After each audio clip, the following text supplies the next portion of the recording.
السلام علیکم ورحمۃ اللہ وبرکاتہ۔ الحمدللہ والصلاۃ والسلام علی رسول اللہ، اما بعد۔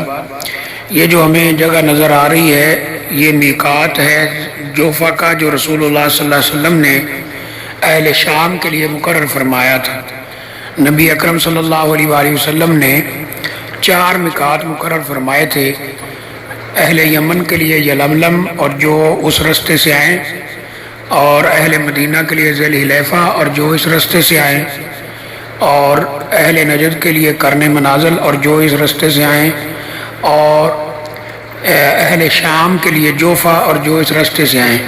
یہ جوفہ کا میقات ہے جہاں سے اہل شام اور اس رستے سے آنے والے لوگ احرام باندھتے ہیں۔ آج کل اس کے قریب جو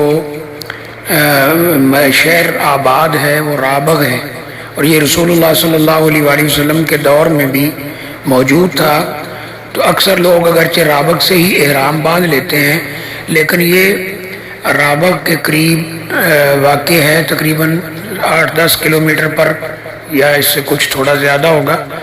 تو یہاں پر ایک بہترین مسجد بنائی گئی ہے، خوبصورت مسجد بنائی گئی ہے، اور احرام وغیرہ باندھنے کا انتظام کیا گیا ہے۔ مسجد کا اندرونی حصہ بھی جو ہے وہ دکھایا جا رہا ہے، اور جو یہ میقات ہے یہ آج جو جدید روڈ بنا ہے جدہ کی طرف جانے کے لیے، آپ اگر جمبو وغیرہ سے آ رہے ہو یا بدر سے سنگل روڈ کے اوپر سے آ کر اس روڈ پہ چڑھیں تو وہاں رابغ کراس کریں تو اس کے بعد 10-12 کلومیٹر کے بعد یہ لیفٹ سائڈ پر آپ کو نظر آئے گا۔